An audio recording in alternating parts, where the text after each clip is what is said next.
Bonjour, dans cette vidéo, nous allons vous présenter Oliver Reginald Kayizana Tambo. Le 24 avril 2023, on a fêté l'ANC en Afrique du Sud, a fêté les 30 ans de sa mort. Il est né effectivement, il est né lui en 1917 et il est mort en 1993. Et 2023, c'était le 30e anniversaire de sa mort. Alors Oliver Tambo est né donc en octobre 1917 à Mbizana, dans le Cap-Oriental.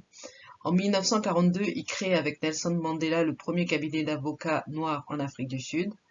En 1944, en compagnie toujours de Nelson Mandela et de Walter Sisulu, il est l'un des fondateurs de la Ligue des jeunes de l'African National Congress, l'ANC, à laquelle il propose un nouveau mode de revendication. Il propose en fait un nouveau mode de revendication au sein de l'ANC, non plus basé sur les pétitions et les manifestations, mais sur la désobéissance civile, le boycott, la grève et la non-collaboration. Secrétaire national de la Ligue en 1944, il est élu au conseil exécutif de l'ANC en 1948, année de la victoire du Parti national aux élections générales et de la mise en place de l'apartheid. En 1955, il est élu secrétaire général de l'ANC, après le bannissement de Walter Sisulu au terme du Suppression of Communism Act, et en 1958, il devient vice-président de l'ANC, et en 1959, il est l'objet d'un bannissement de 5 ans. Alors, sa vie va connaître un tournant après Sharpeville en 1960. Alors, le 21 mars 1960, le Congrès panafricaniste dissident organise des manifestations pacifiques contre le port de leur laissez-passer, et à Sharpeville, 20 000 manifestants vont marcher en fait et demander à la police leur arrestation parce qu'ils ne portent pas leur laissez-passer. La police, qui devient nerveuse, tire sur la foule. Il va y avoir environ 69 personnes tuées, hommes, femmes et enfants, et blessés. Il va y avoir environ 200 000 blessés. Le carnage de cet après-midi-là change en fait la vie d'Oliver Tambo. Et cet événement marque, on va le voir, un tournant majeur dans sa vie.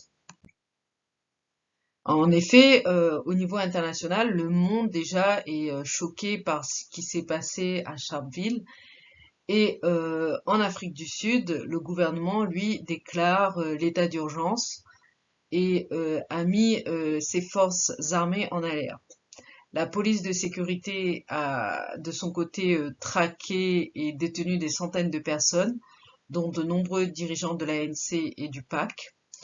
L'ANC a chargé alors Tambo à l'époque de quitter le pays pour organiser la résistance depuis l'extérieur. Il va réussir à fuir l'Afrique du Sud avec l'aide de Ronald Segal, qui est un jeune écrivain et partisan de l'ANC, qui a intervenu en empruntant la voiture de ses parents, la casquette, le manteau et les gants d'un chauffeur, pour se faire passer pour une riche personne et faire passer Tambo comme étant son chauffeur.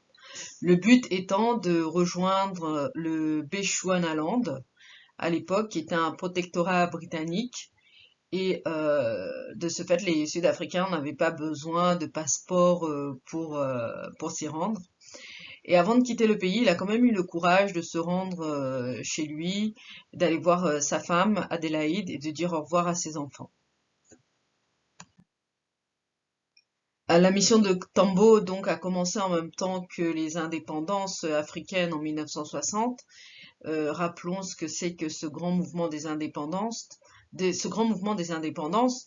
Alors au centre de ce grand mouvement, on a bien sûr les indépendantistes et panafricanistes comme Kwame Nkrumah, libérateur et président du Ghana, qui a accueilli qui a accueilli la conférence panafricaine à Accra en 1958.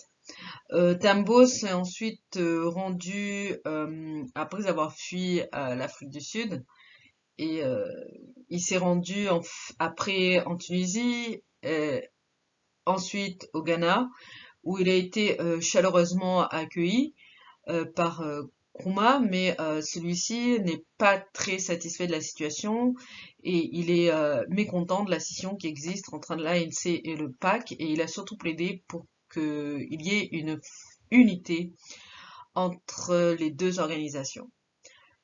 Le rêve africain, le rêve d'unité en Afrique a subi un revers en fait à partir du moment où deux groupes se sont formés, avec le groupe le plus radical qui a été dirigé par Nkrumah, qui est favorable à une unité politique rapide et promouvait le socialisme, dans ce groupe on retrouve la Tanzanie, l'Algérie, la Libye et l'Égypte.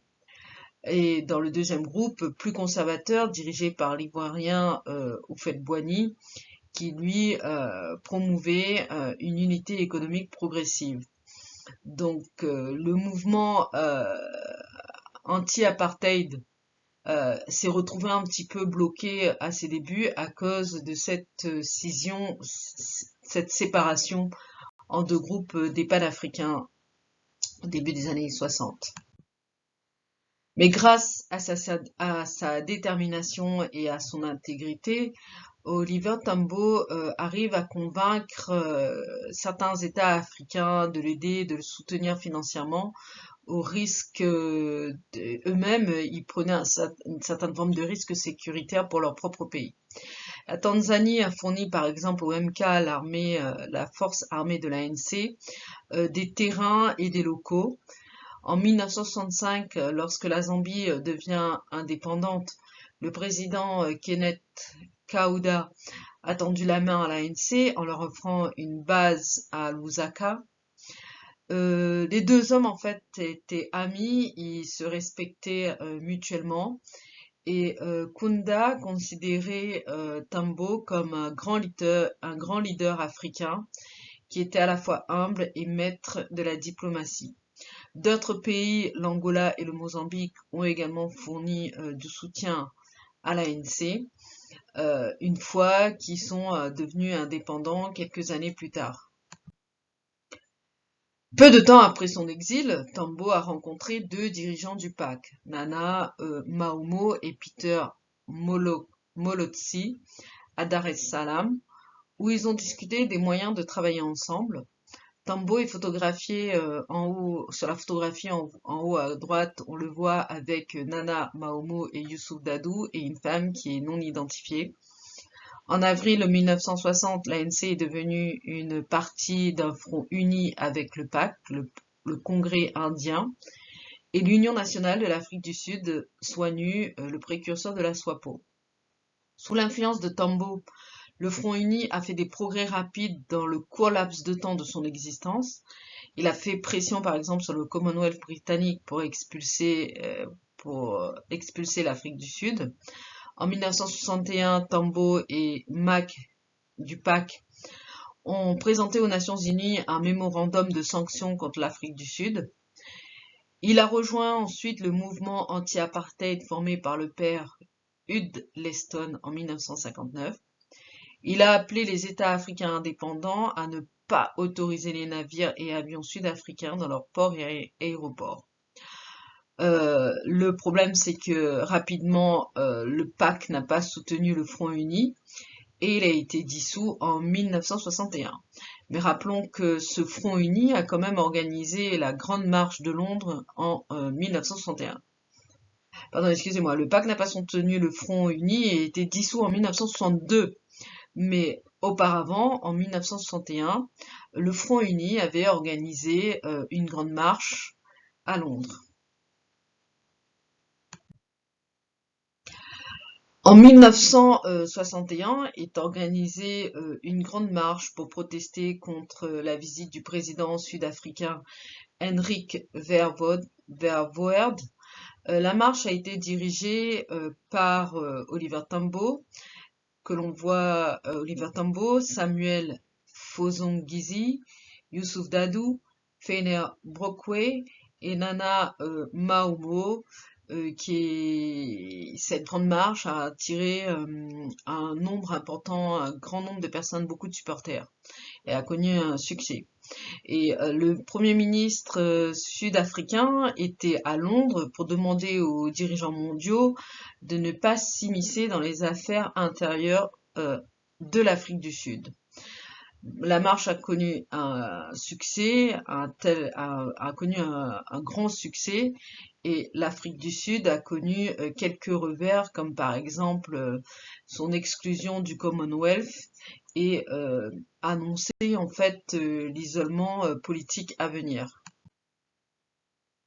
1961 vaut aussi la création du MK, qui en fait était la branche armée de l'ANC, qui avait pour but au tout début uniquement d'entreprendre des actes de sabotage pour éviter des pertes humaines.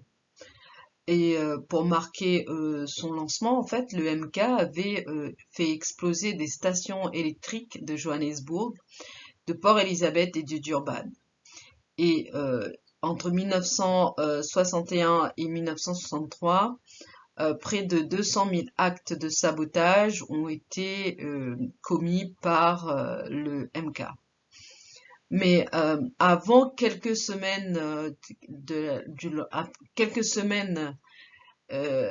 semaines du lancement du MK, en fait, le président Albert Lutudi avait reçu le prix Nobel de la paix et dans son discours de remerciement, il avait précisé, il avait dit il avait fait surtout allusion aussi à la frustration croissante du peuple face au gouvernement de l'apartheid qui répond violemment aux manifestations pacifiques.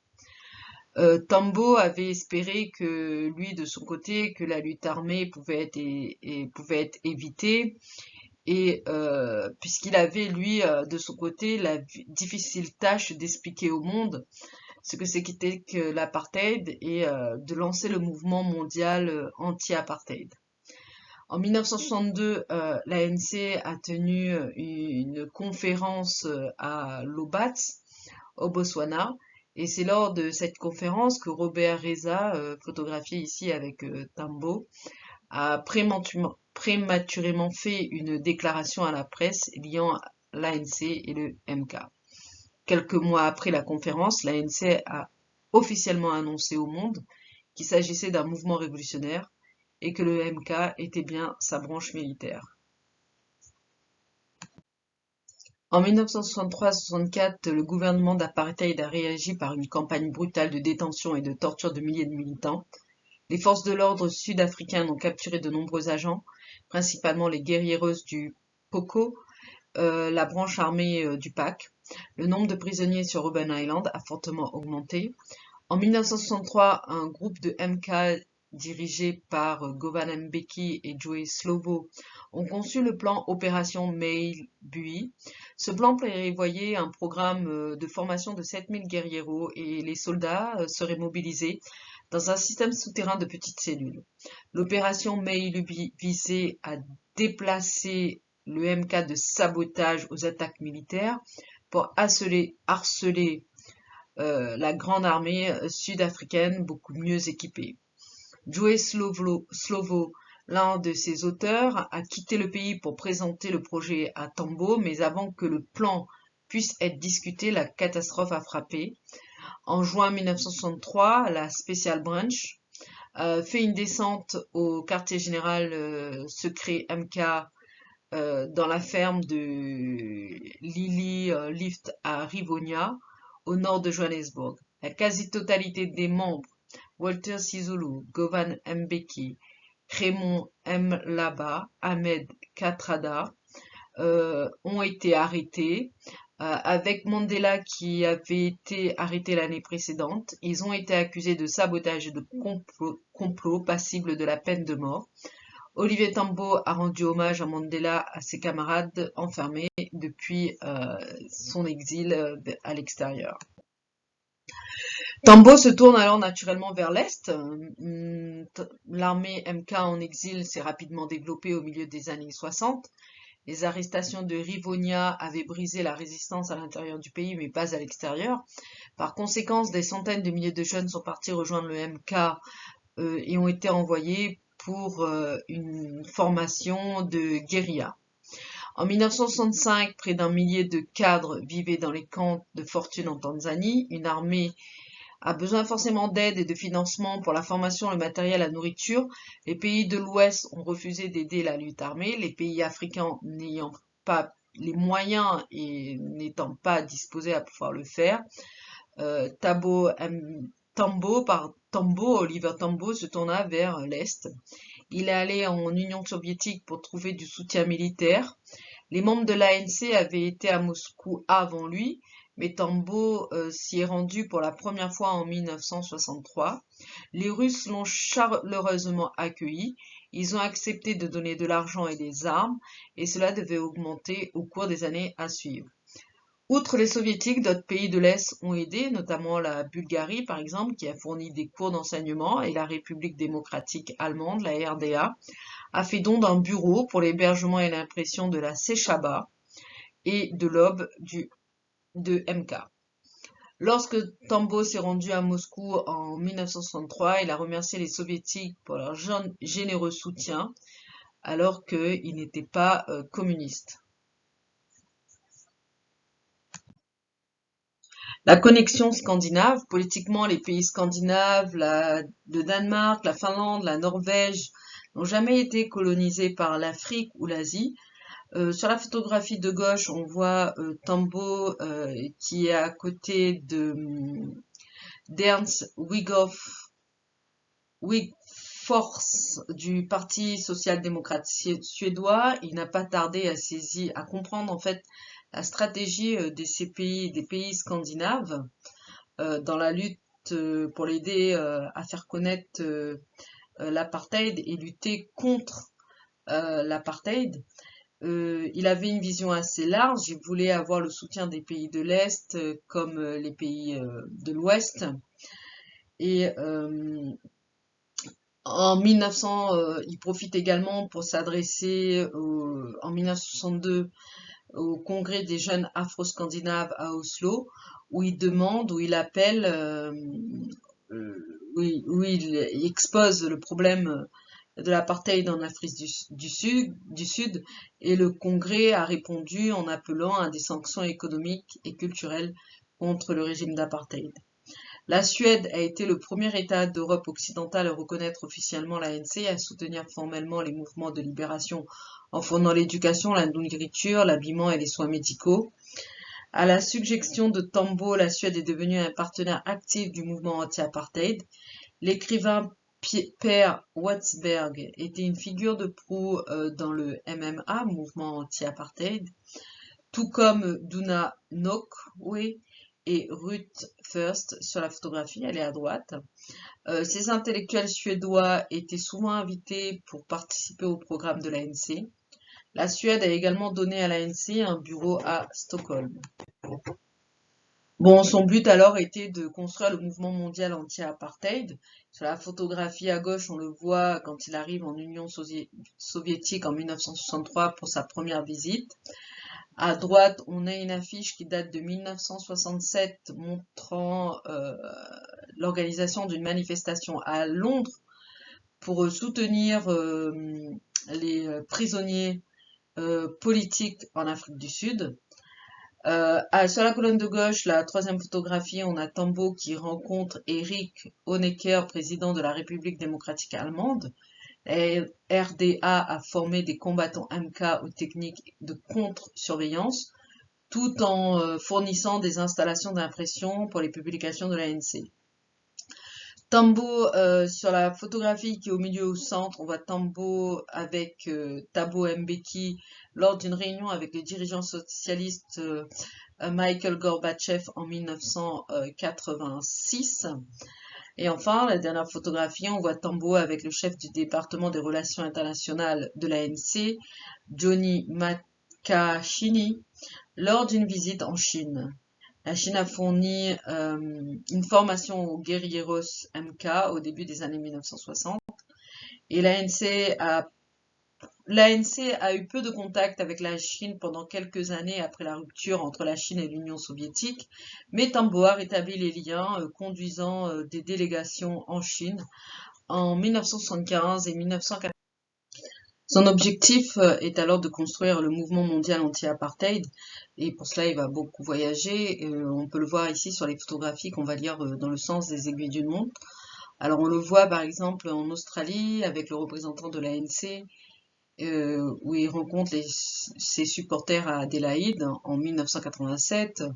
Ensuite on le voit au musée de la résistance contre le fascisme en Italie. Toujours en Italie, il est accueilli lors de la conférence nationale italienne contre le racisme en Afrique du Sud. En bas à gauche, on voit une affiche, une bannière en fait, montrant son accueil à Victoria en Australie. Ensuite, on le voit avec la représentante Mike P. Regardant l'exposition anti-apartheid de Sheffield Africa Resource Project en 1985 et on le voit qui qui reçoit en fait des mains de Lutz Gorner un enregistrement du discours de défense de Nelson Mandela qui avait été enregistré en Allemagne de l'Ouest en 1986.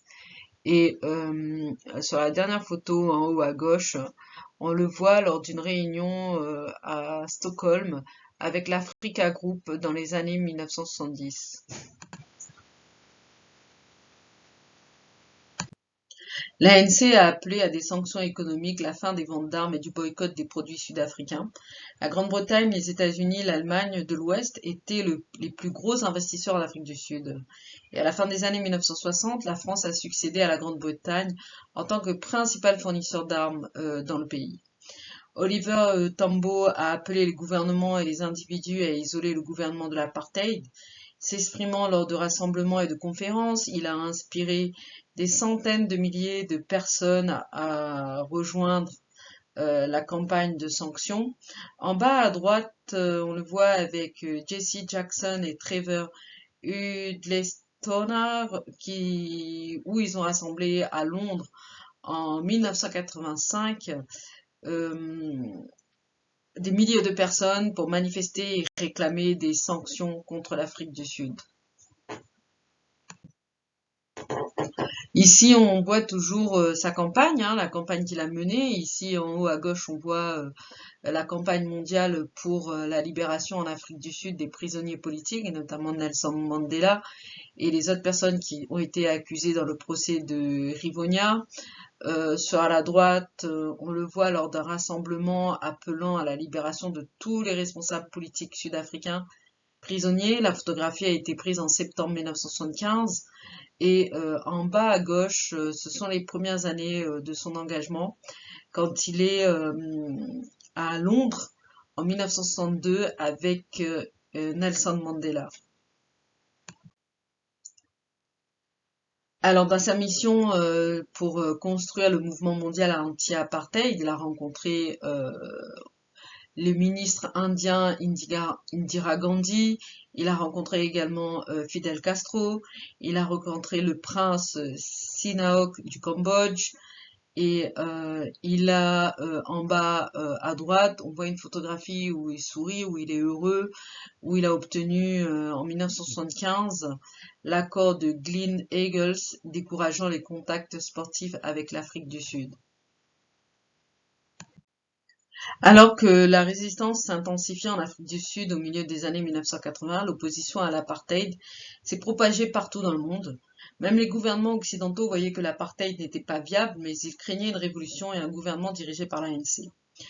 Oliver Tambo s'est félicité de toutes les opportunités de pourparlers. Il a initié le processus qui a produit la déclaration de Harare, énonçant les préconditions de pourparlers et parcouru l'Afrique et le monde pour veiller à ce que la déclaration soit adoptée par l'OUA et l'ONU. Tambo a subi un grave accident vasculaire cérébral en août 1989, mais il avait déjà rédigé les fondements de l'accord qui a conduit aux premières élections démocratiques et l'investiture de Nelson Mandela comme président en 1994. Alors, Cette vidéo a été naturellement faite pour faire connaître Oliver Tambo aux jeunes générations, aux jeunes, ceux qui n'ont pas connu l'apartheid et le mouvement mondial anti-apartheid. Euh, c'est pour naturellement, c'est pour fêter les 30 ans de sa mort que nous avons décidé de faire cette petite vidéo. Merci.